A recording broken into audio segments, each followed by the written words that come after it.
Okay, looks like Vanessa's here, so we can get started. So welcome everybody. This is the final presentations for project management and data visualization. So the students have chosen several topics and they are centered around recycling, COVID-19, Navajo language, and uranium mining. And these all are centered around the Crown Point community. So the students are going to take about 15 minutes. We can allow about 5 minutes afterwards for questions. And so we'll get started with team 2. If you could bring up your screen. And we'll start with recycling here.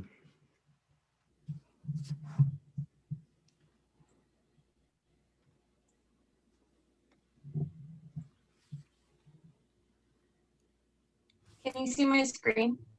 Yeah. Okay. Good morning, everyone. My name is Kelly Morgan, and I will be doing the first section of the presentation for Team 2. Other members include Vanessa Harrison and Vivian Vicente, and our topic is recycling awareness. Next slide, please.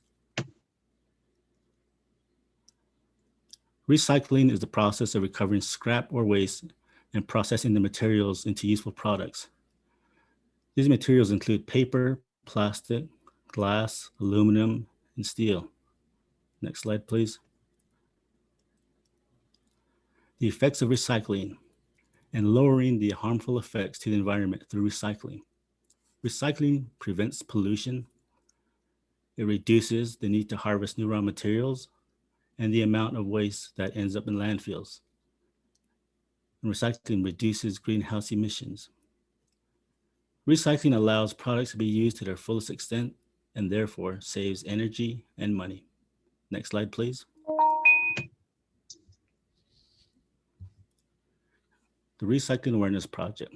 These are a series of steps that we took in developing our project. First, we defined the problem, which was lack of infrastructure and was of a great concern. We also saw a visual increase in trash that littered the community. Next, we performed research. We learned from other communities. Communities around the world have shown that it is possible to implement a culture of recycling by investing in infrastructure and waste stations that accept a range of recycling materials. Then we conducted a survey. And after that process, next we provided solutions. We already submitted a recycling project proposal. We are currently doing our report on our data collection. And in the future, we would set up a recycling venue. Next slide, please. Our recycling survey. Why did we create the survey? To gather data that will be used in our project. Which audience do we want? NTU students, staff, and faculty. Now with these two, the data that was collected helped us determine geography, attitudes towards recycling, and ideas on how to increase recycling awareness. Next slide, please. Now onto our data collection. Our first question was, which chapter on the Navajo Nation are you affiliated with? And in this bar graph, it shows that the Eastern region had the most responses. Next slide, please. Next question on our data collection was, please select the age group. And this shows that Generation X and millennials do have something in common. The graph shows the top 2 age ranges that participate in the recycling survey. And that concludes my portion of the survey. I'll hand it off to my next team member.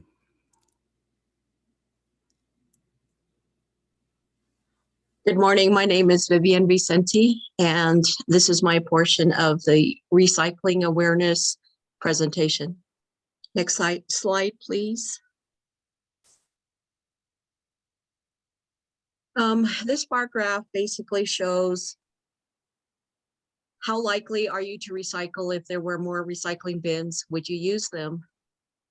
Well, looking at this bar graph, about just over 14% of the people were unlikely or very unlikely to recycle. And the best solution to address this concern was to basically provide more education to the local leaders on the NTU campus. One way to build recycling awareness in the community would be using social media. There is a place on Facebook under groups called the Crampwood Howler. I believe this would be a great platform to where information can be shared about how to recycle properly. The best way to recycle without contaminating the recycling stream.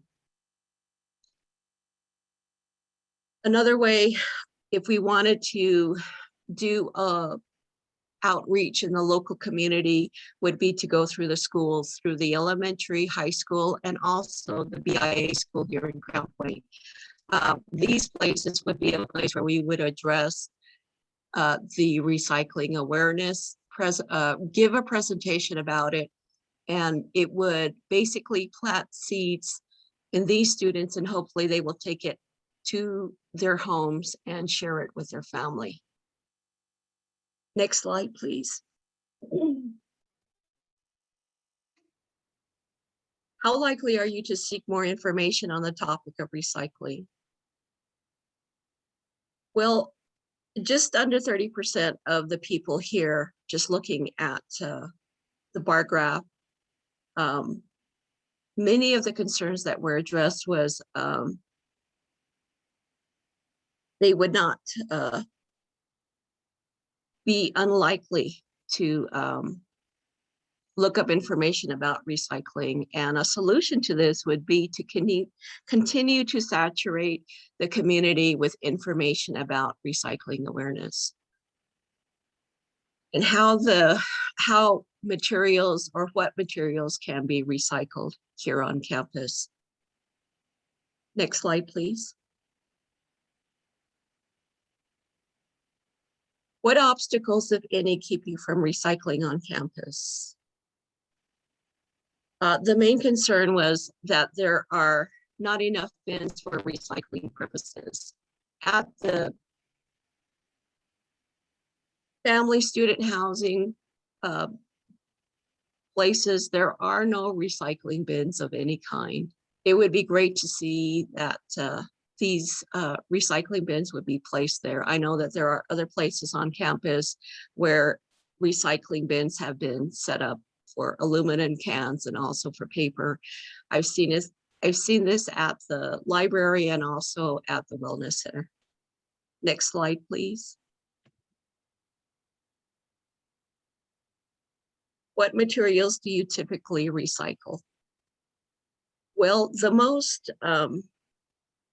things that were recycled were aluminum cans and plastic. We did have someone, Kelly Morgan, he did go to the Thoreau landfill and he did come back with information that right now the only thing that is being recycled there are cardboard boxes. It's sad to say that there is nothing set up for aluminum cans or for any other type of recycling items. Next slide, please. This concludes my portion of the presentation. Thank you. Okay, hi everyone. My name is Vanessa Harris and I'll be finishing up our portion of our project. So first we have the progress of our actual project. We did not initialize this exact project that was on a proposal, but we still helped out on the constant struggle of recycling awareness by venturing out on our own, by collecting information and volunteering where we can. On the right, we have some pictures of me helping out on the trash pickup that was on Earth Day at the main NTU campus. And also as you heard earlier, that one of our team members also went to a nearby landfill, which was the Northwest Regional Solid Waste Authority located in Peru, New Mexico. And he also asked questions about what was recycled there. Even though we all have to abide by the social distancing rules, we can still help contribute to the bigger picture by taking smaller actions just to promote recycling awareness around our community and at the NTU campus. How did this project change with the information and data we collected? From the data that was collected, we realized that people were invested in recycling, which is really good. Some said that they wanted more information about recycling, and also they pointed out how there was no active recycling currently around the campus. So they just wanted more recycling awareness there. And we also found out that people at the NTU campus were already recycling, which was also good. And they just submitted their concerns and what they've been doing and what they've been struggling with here. And also survey questions. According to the feedback on our survey, one of our questions only had limited choices, and they wanted more choices. So that was us to improve on according to our data. And on our right lower corner, we have what did we learn from this project? So as a group, when we were looking for surveys, there was multiple out there. But first we looked at the Google surveys, which is on the far right. That one we found out had a fee, so we didn't take that route. Instead, we went with the Google Forms, which was another survey form that we could present ours. Here's our actual survey. It was the recycling awareness survey, and those are just the top 2 questions at the beginning. So self-reflection, as working in this team with each other, it's really hard to communicate, especially when we had to stay separate with COVID and the pandemic going on. We had to first find out a way for us to communicate. We tried multiple ways, and the main one that worked for us was Zoom meetings. It was good to just get our ideas out there and just communicate right then and there. And that's what helped us with the progress, move along faster.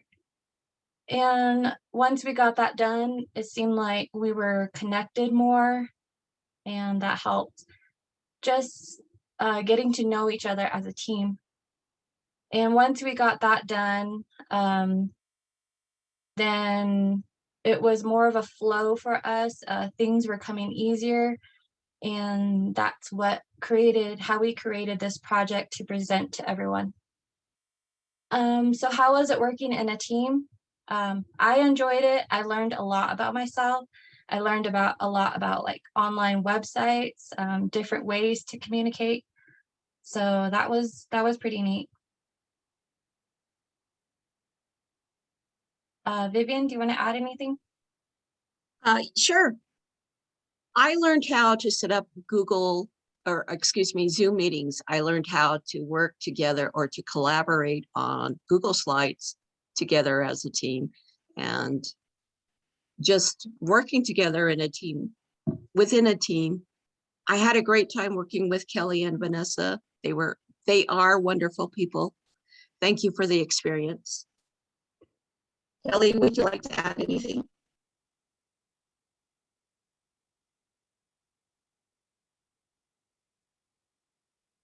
What I learned from this was the researching processes and the presentation techniques.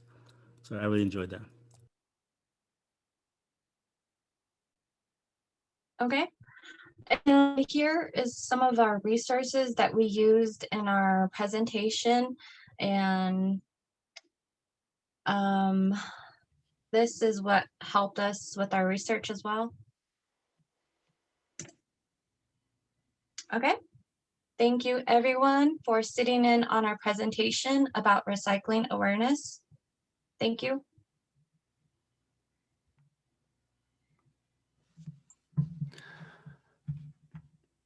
Okay, great. Thank you. We can open it up for questions. Anybody have anything to ask this team about recycling and their research?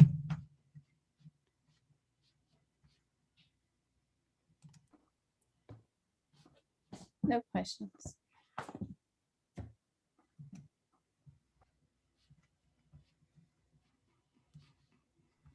No question.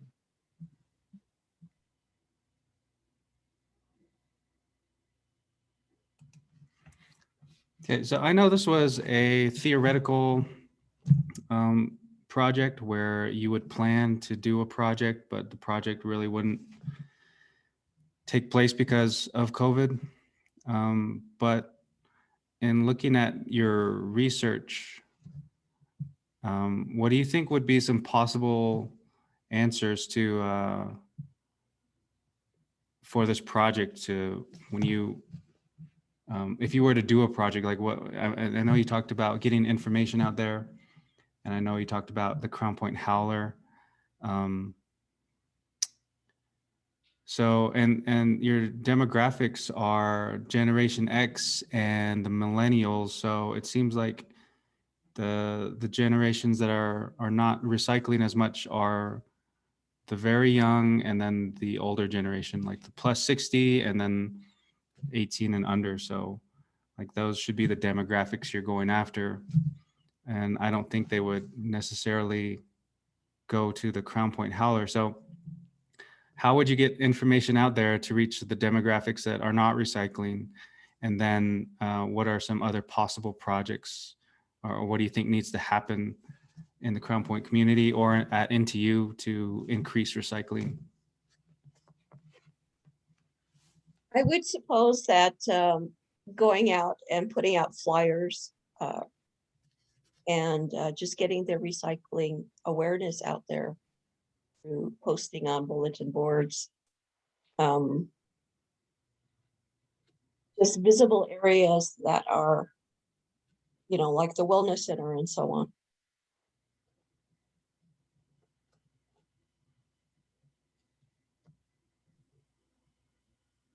I think for me, I'm more of a visual learner, so I would like to actually create a video, like an awareness video, just around campus, and just to show how the awareness of recycling isn't really put in place here, and people won't realize that until they're actually looking at it just around their campus and their area that they work and where they learn from. And so I think that would be good. I would say the infrastructure at the landfills, like if they started to expand their the options for recycling, like what they accept as actual recycling items and categories, I think with that infrastructure on the back end, if that's in place, and then I think more people will be able and more willing to, and the initiatives of recycling would be more prevalent.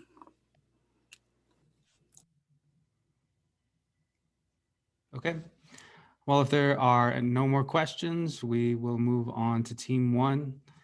I got a question. Okay. Thank you for inviting me to your class and thank you for the presentation.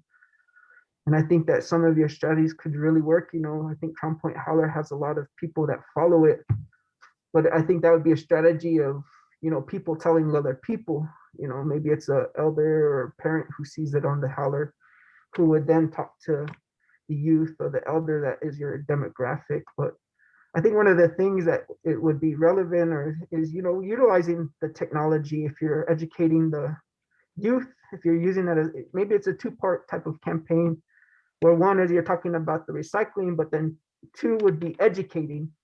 And I think that would be cool where you would use certain technology like social media, making informational TikToks or whatever it might be to sustain your initial push of this is what recycling is about too. And I would know, this was short term and kind of for the semester and then even just Eastern.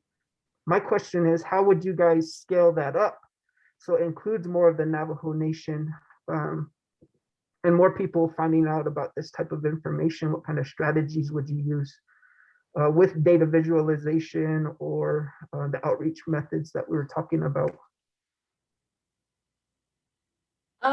Well, it doesn't say it on here, but for our proposal, what we had in place was theoretically setting up like a venue at Eastern Fair and just setting up a booth there where we can actually promote recycling awareness, because a lot of people will attend, and once they attend, they would come to our booth and we can actually show them, present them how to properly recycle. And if they're there and they actually see it in person, then that will probably want them to do it themselves because they've been taught right then and there. And hope, that's just a small start off. That's where we would want to start, just on the Navajo Nation. And that could possibly lead to other fairs as well, just to go to different agency fairs like the Navajo Nation, the Western Agency Fair. So that's one way we could possibly branch out on the Navajo Nation like that. And also just doing, like you said, using technology, TikTok, small videos here and there. So that's one way that we were thinking of how this actual project can make a big impact. I would like to also be another option to put.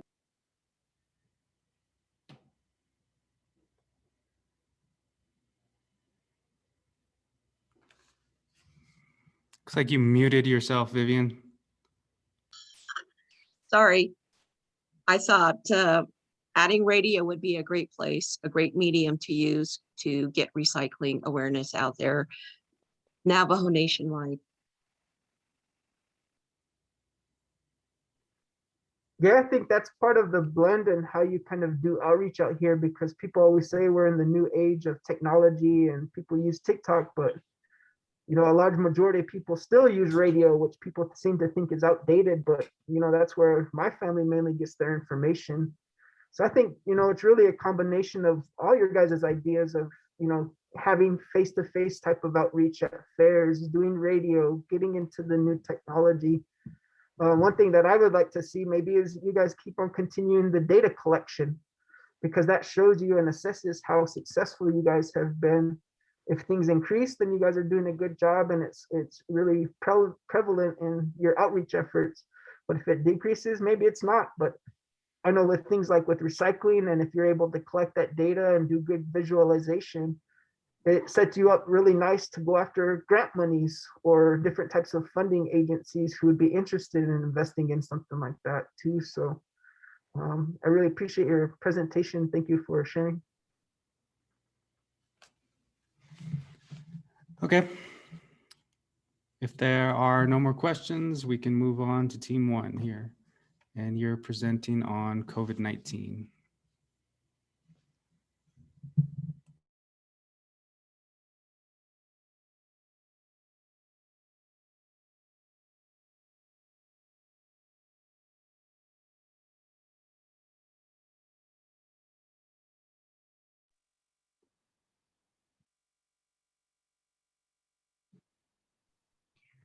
Hello and welcome. My name is Krista. Thank you for being here today during our final presentation. Thomas, Monique, and I would like to present to you our COVID-19 vaccine research project. Next slide, please.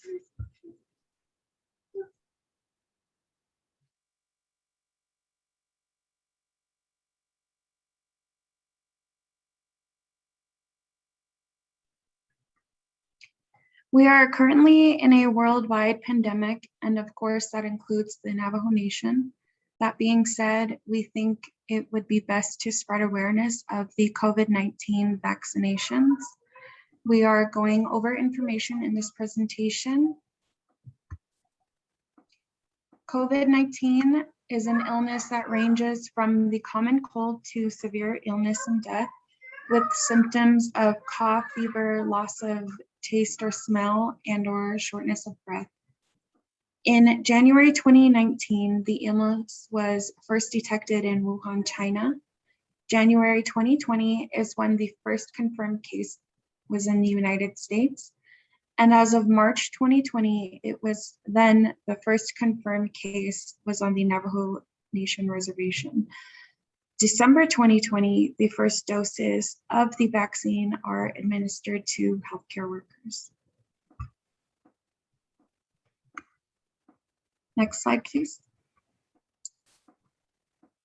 And here is some images of our COVID survey data. We created a survey to help us collect data on vaccine awareness. From the 10-question survey, 85% out of 100 people are vaccinated. With that being said, majority of the people we surveyed know where to get vaccinated and know the types of vaccinations available to them.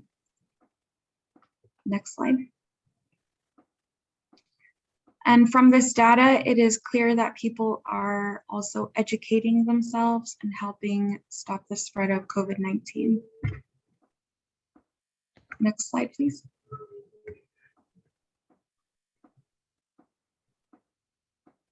And from this data, it is good to know that people are continuing to practice CDC rules, vaccinated or not. Next slide. And those CDC rules include washing your hands for 20 seconds or more, using hand sanitizer when in public, always wearing a mask, and staying 6 feet away from others. And that concludes my portion of the presentation. Thank you. Hello, my name is Monique Covet, and I will be presenting Pfizer vaccine slides.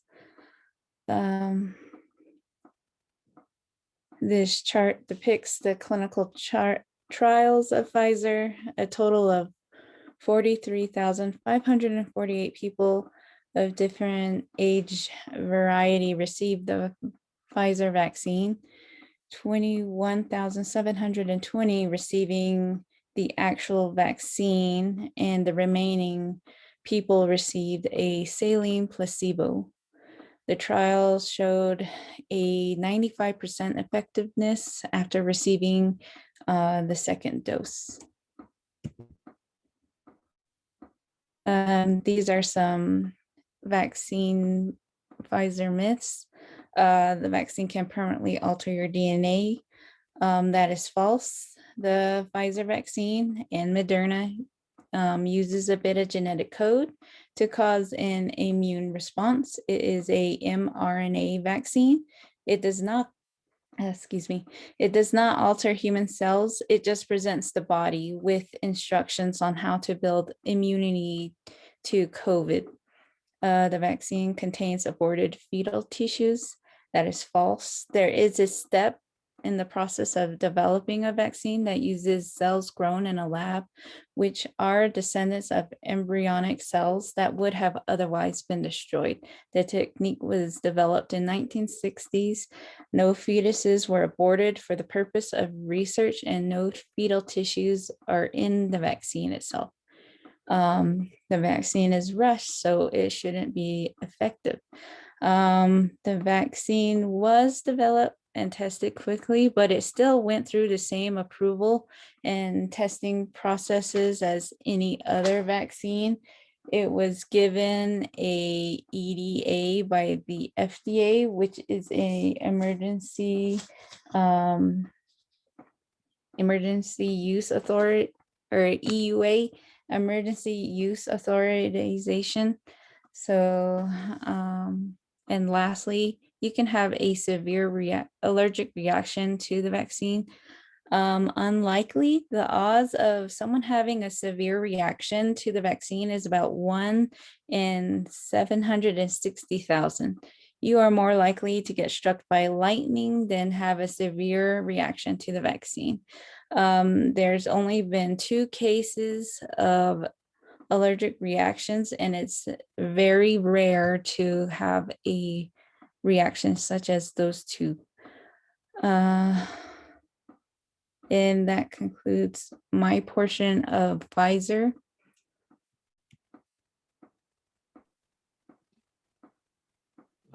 Hello, my name is Thomas Nimrod, and I'm going to be doing the Moderna vaccination.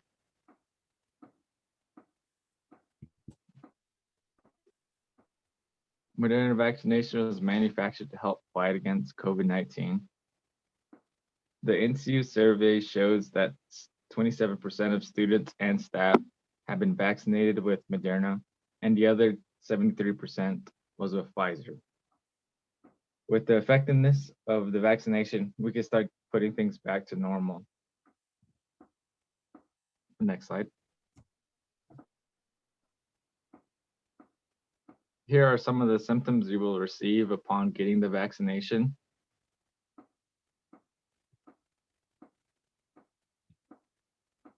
Next slide. Okay, why should you get vaccinated? Over 245 million doses of COVID-19 has been given.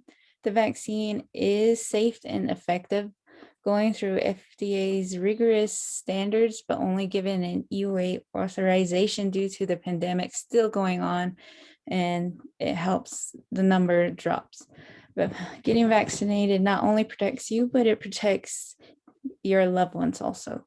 Although you can still contract COVID after getting vaccinated, the purpose of the vaccine is to lessen the severity of the symptoms that could lead to hospitalization or death.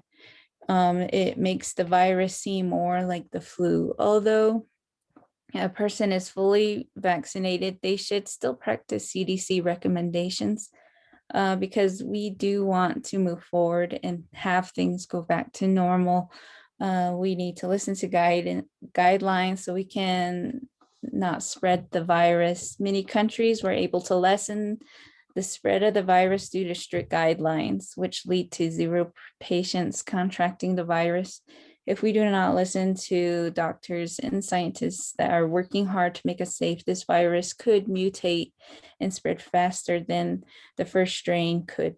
The pandemic is still going on, so please continue to wear a mask that covers your nose and mouth properly, and also washing your hands or even using hand sanitizer to help reduce the spread of COVID, because a mask is 65% effective against spreading the virus. And that concludes our self-reflections.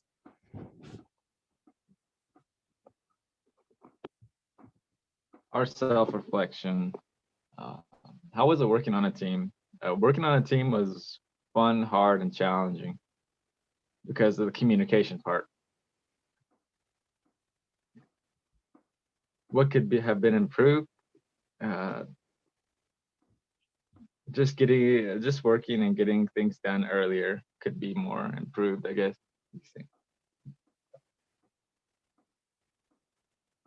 What was it like being a leader? I feel like we all took part in each of us being a leader. At one point in a project, it was very nerve-wracking because some things came up short notice. We didn't get things done on time, which made it more difficult for us. And how will you continue to improve yourself? We all each had backhands we were working on throughout the semester, and I feel like we did really good working on them. For mine was planning. Towards the last, say, a month, my planning has improved a lot more because I started using my time more wisely and scheduling out my days.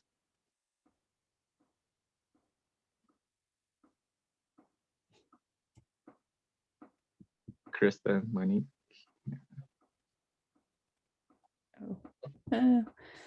And how was it working in a team? I really like working with Thomas and Krista. I feel like we had good chemistry when we would discuss our topic.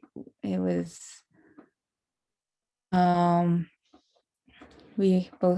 we all had the seriousness in this project because we've all had some point been affected by this virus.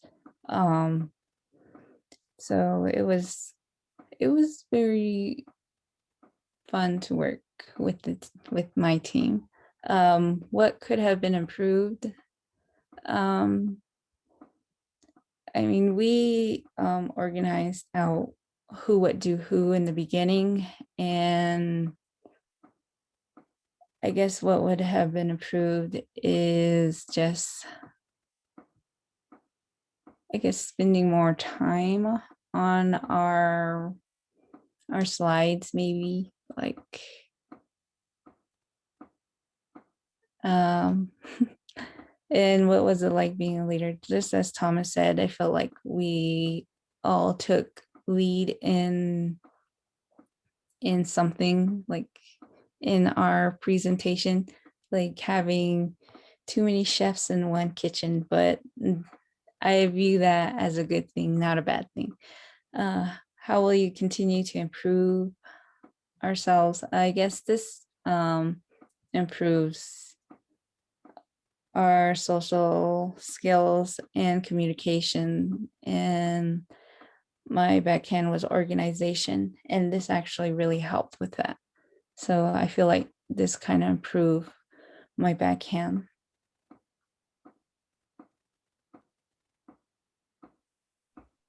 Hi, so for my self-reflection, how was it working in a team? It was definitely challenging, but I also enjoyed it because I did have that chemistry with my team members, and we all gave each other motivation to complete this project and present it to you. What could have been improved? For myself, I believe just knowing and writing down from start to finish how the project would take place. It being my own fault, I got kind of lost in it, and that was just my own fault. What was it like being a leader? We all did take part in doing, a portion of this presentation, and when we would help each other out. So we were all leaders in this project. How will you continue to improve yourself? Throughout the semester, I have been working on my backhand, which was time management. I learned how to manage my time in a manner where I wasn't, scrounging around last minute, working on assignments and things like that, and writing things down, and with my time. And that's it. Thank you.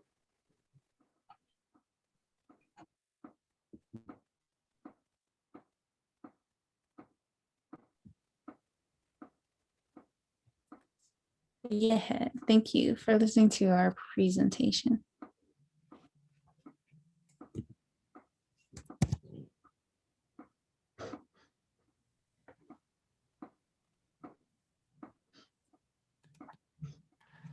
Thank you. Are there any questions to start off?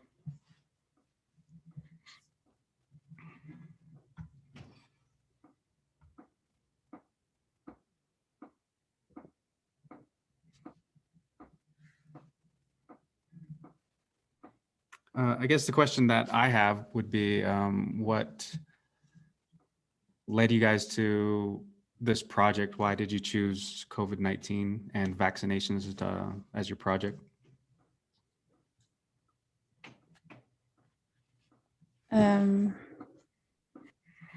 Because most likely, or it's mainly because we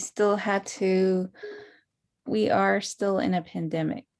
Like that's still an issue, and an issue is having people getting vaccinated, because a lot of them are still like undecisive about the vaccine because it is fairly new. And if we want any kind of normancy, like we would like to bring awareness to the fact that we need to do something about this in order to take a forward step in becoming normal.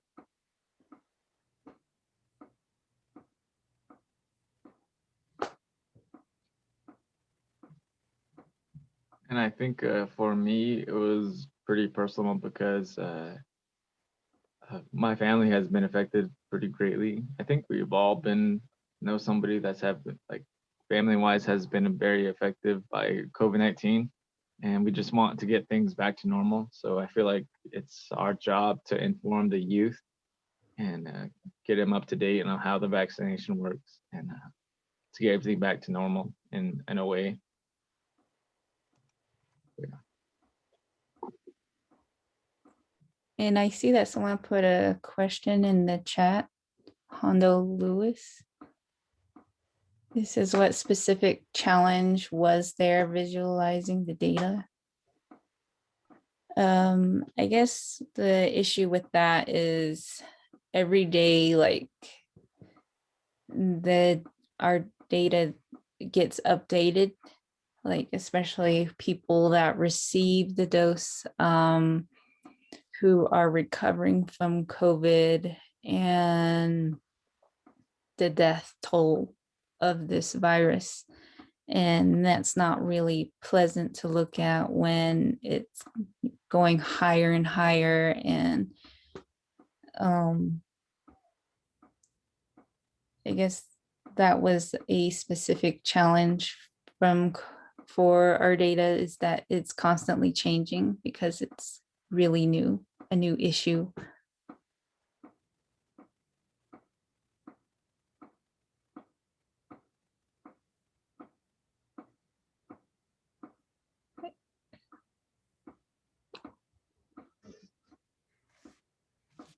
Okay, if there are no more questions, we can move on.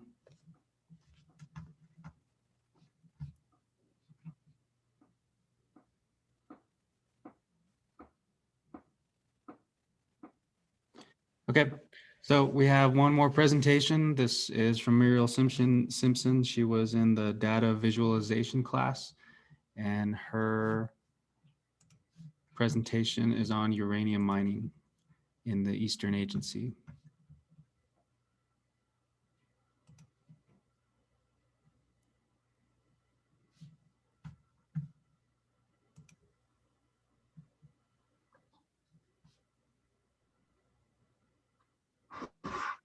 So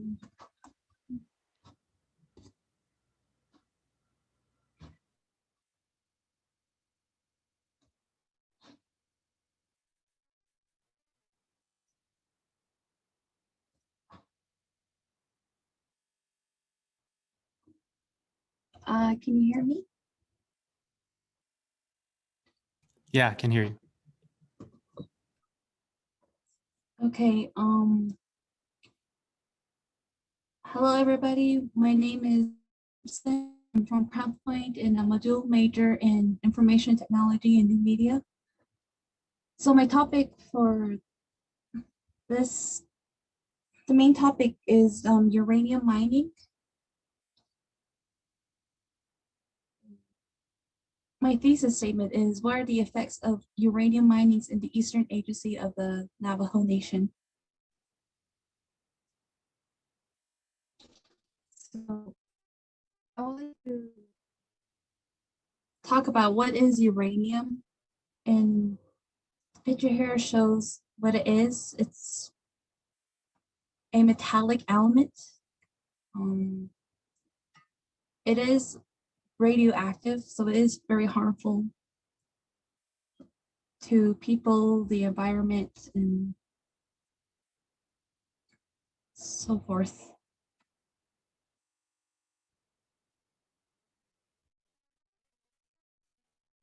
There are about 500 abandoned uranium minings on the Navajo Nation. And there's roughly around 101 in the Eastern Agency. So the way they measure the radioactive of uranium is radons. And radon is like an odorless, colorless gas that is present indoors and outdoors. It's really not safe, no matter the amount or levels of radon there is. According to the United States and the Navajo Nations, the recommended safe level of radons is 4 picocuries per liters. Anything above that, they need to take action to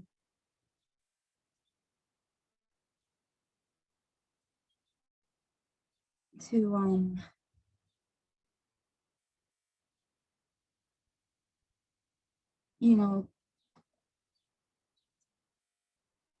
stop sorry.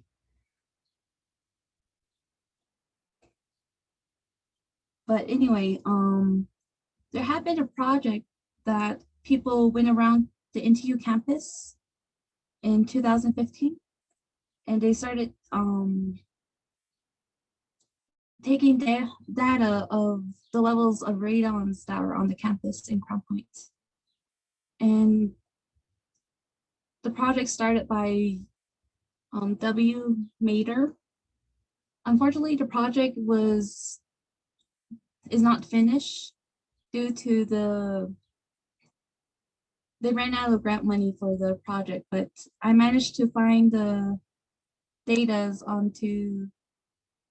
the USDA website. So this is a picture of the abandoned mines that are on the Navajo Nation. And this was last updated on 2016. And this is the Eastern Agency part where the uranium mining is. And you can look at Crown Point, there's at least 2 minings. And I know one of them is right across the church. And it's really close to the community. It's just over the hill. And I believe this one is an updated version, 2018. So this is the data that I was able to find. Again, that this project by the person it's not finished. So on NTU campus, the child care center had 0 levels of radon. 17 were sampled, but 3 buildings had inactionable levels. One is the empowerment building, and you can tell the range level is 4.5 to 9.2. The science building, the custodian office, 4.5. And what really worries me was the hospitality center, which rated 72.3 storage room with chemicals. So I don't know if the effects of, chemical cleaning products are affected with the radon readings. They haven't specified why, but that's the data I got. They also did some places around Crown Point, like the church, which is 5.5,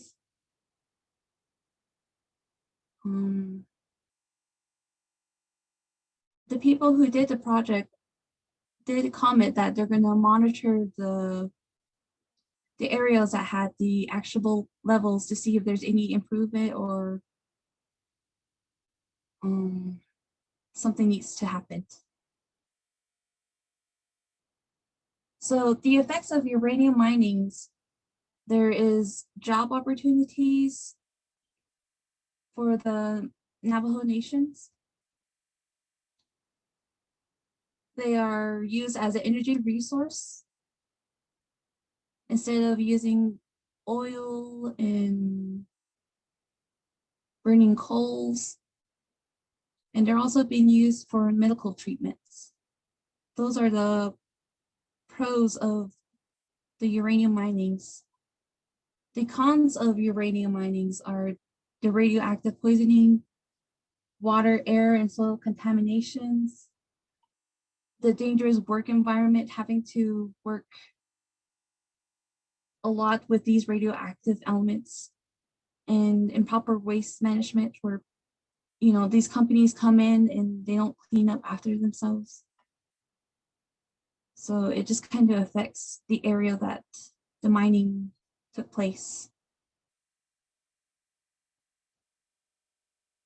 So why I chose this topic, I just want to know if there's a difference in each generation, if they know what the effects of uranium mining is, whether it's good or bad, and to spread more awareness of the effects of uranium mining. How I got the data, I used Google Form. I emailed to all the students, faculty, and staff. It's a 5-10 minute survey, and I left it out for a week and a half, and I got 35 responses.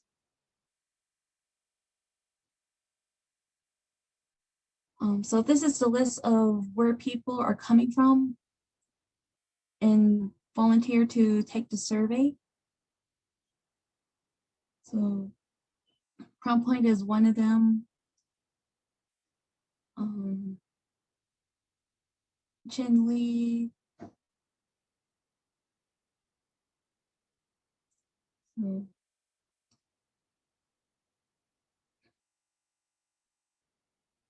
So this is the age group. Again, I mentioned that I want to know if there's a difference in knowledge of, or I want to know how many people know the knowledge of uranium mining. And majority is, you know, the age group within the 20 to 39, 40 to 59. The rest is less. And of course, I added the prefer not to answer if they're uncomfortable sharing that information. But majority of it, the surveyor took are the 20 to 39-year-old.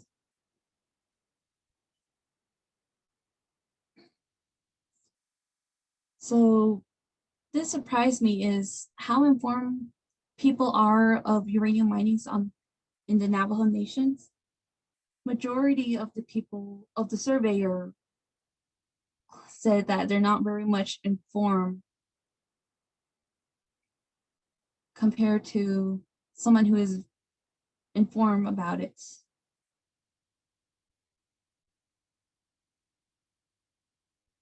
So I listed options of what ways the uranium mining benefits based on their limited knowledge of the uranium.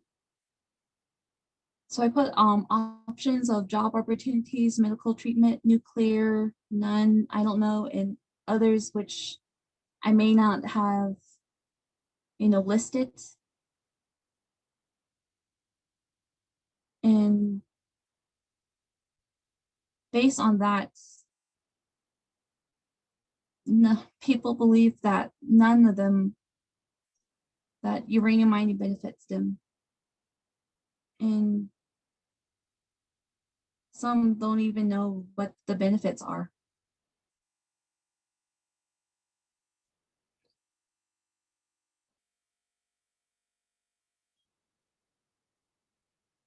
So the next one is the opposite of the other questions previously, is how has uranium mining harmed you? So majority is the water, soil, and air contamination. Second is the improper radioactive waste management. And third is health decline.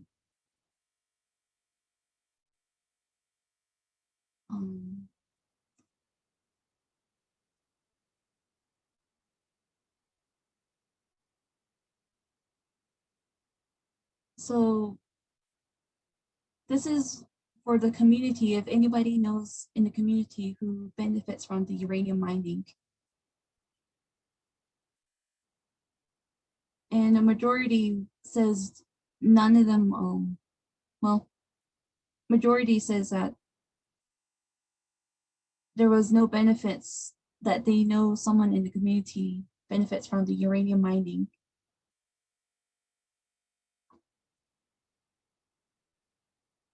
For job opportunities, medical treatment, and nuclear energy.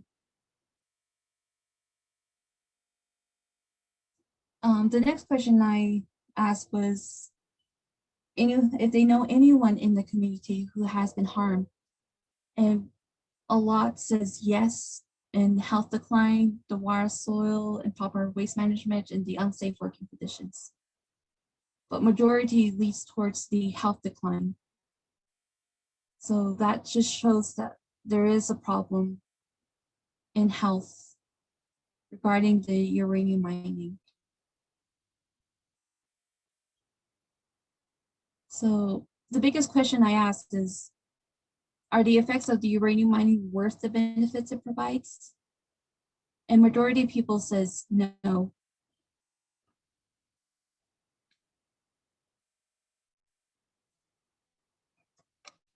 So when it comes to the questions of what benefits the uranium mining's, majority says that the job opportunity was the most score high for yes, it benefits them.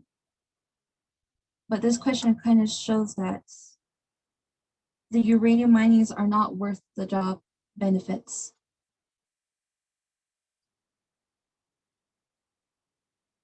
So this is a, I asked like elaborate why they chose their answer, and this is the list of the reason why they chose that it's not beneficial from uranium minings. That people's lives and health are at stake. Uranium mining destroys all living things. It causes more harm than good. Relatives and someone they know never benefits from the company. And there's like too many deaths involved.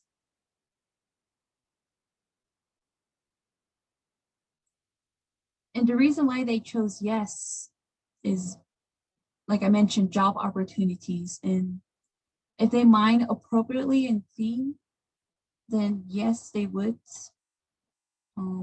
think it's worth it.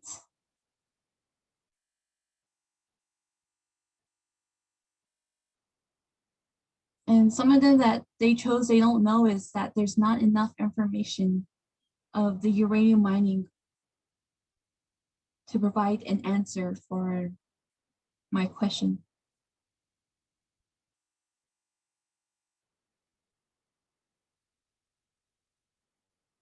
So the next question is whether they want to, if they want to, support if the return of uranium mining activities on the Navajo Nation. And majority says no. The option is no, yes, and no, but maybe in the future. So a majority, of course, is no. The reason why they chose no is, of course, environmental and health issues. The government does not clean up after themselves. The extraction economy is killing us. And there is alternative resource out there in uranium. which I'll talk about it later. One of the responses is that the elders' teachings, they said that the elders taught them that only take what you can from Mother Earth and not be greedy, or otherwise she'll turn on us and take our lives.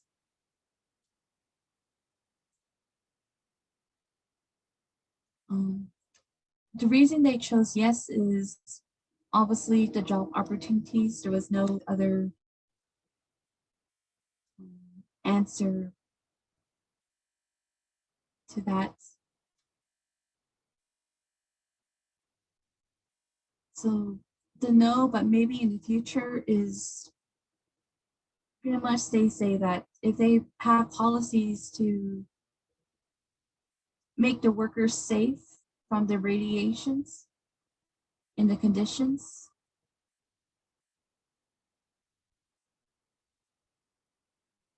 So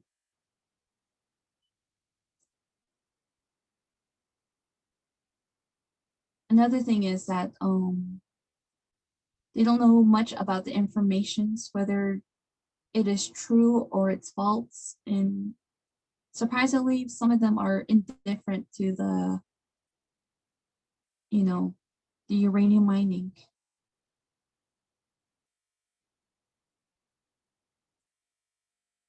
So this is a quote, if you do poison, do we not die?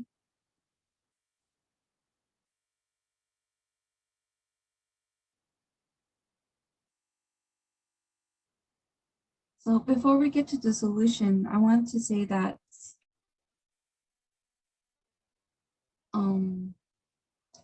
the questions that I've asked and the results I showed you, it just tells me that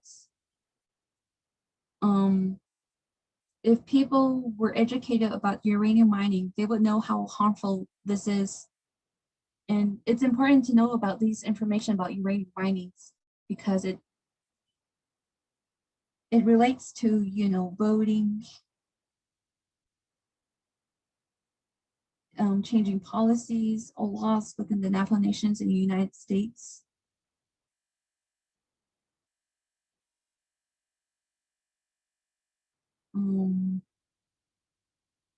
It also relates to knowing that there are companies that are still wanting to go on to the Navajo nations to get that uranium mining, but there is also, effects of it.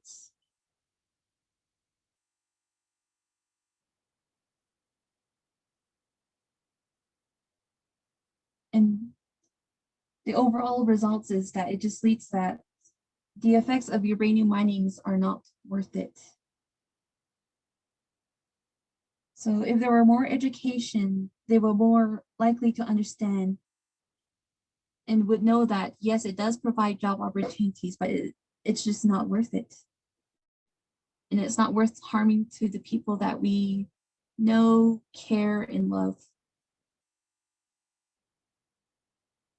So my solution to solving this uranium mining problem is finding alternative energy source, which is the solar energy from the sun, the wind, and the hydro energy. And the hydro energy is just the flow of water. We do have rivers, we do have dams, and we can use that as an alternative energy instead of using, coal, nuclear, and oil. Proton therapy is a lot more safer and more effective than the X-ray radiations. The results is it's a lot better to cure like cancer or anything that's related to the effects of the radiations with the health decline.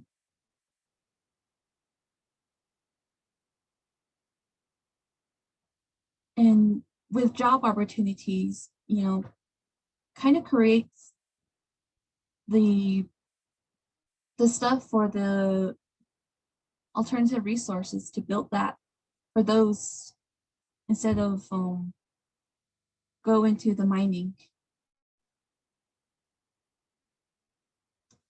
Recently, EPA has entered an agreement and settlement to help reduce the risk of radiation exposure on the uranium, or risk of radiation exposure to the Navajo people.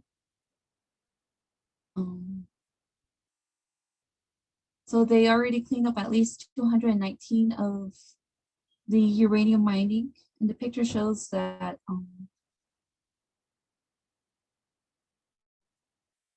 President Nez, I think that's him. And the other solution is to spread more awareness of uranium mining. Nowadays, we have social media, and it's nice to take advantage of that to spread awareness of uranium mining, not within the Navajo Nation, but to the people outside of the reservation, because I don't know if they know that we're suffering the effects of the uranium mining. And so maybe they can help us, say no to the companies coming into the Navajo Nations to get that uranium, and pretty much help each other to find alternative ways to be safer and to be healthy.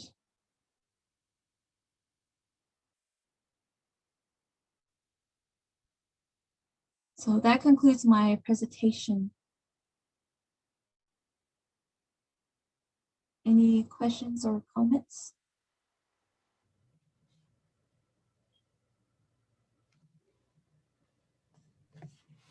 Is there still uranium mining going on today? As far as I know, there's the companies are trying, but it's still like put on hold.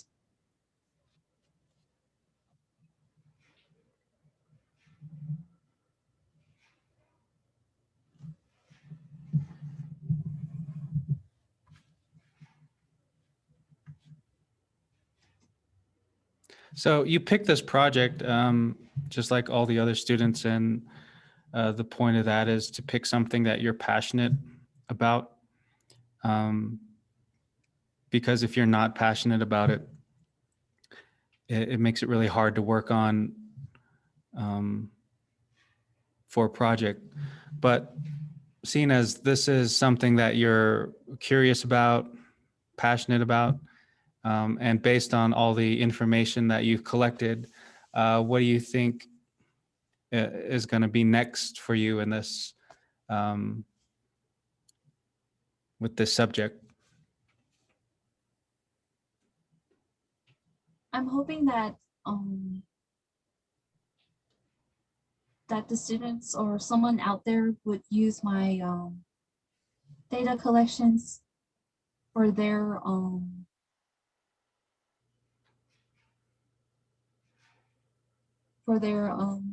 research a subject on the uranium mining,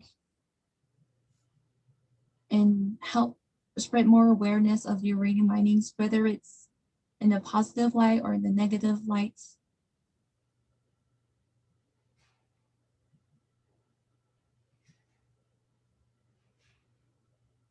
So, Which side do you stand on? Do you think it's positive, or do you look at the negative for you? personally, I'm actually on the negative, but with these questions, I don't want to make it a one-sided, like, oh, I want people to say uranium is bad. I want to have it open-minded to see whether not push them into a direction that I want the surveyor to take on. So again, like I mentioned before, that I want to see if people know the good and the bad side of the uranium mining.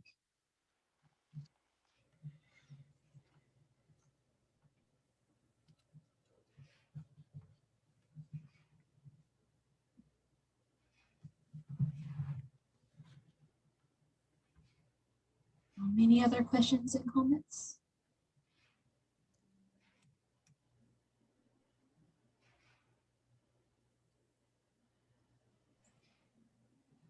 No, none for me. Thank No, you. none for me. That was a good presentation. Thank you. So the slide is like all my reference where I got the information from. If you need to see this presentation, email me and I will email you this the slides. Yeah, I'm recording this, so I'll send out the link to this. Okay. Okay. Thank you, Muriel.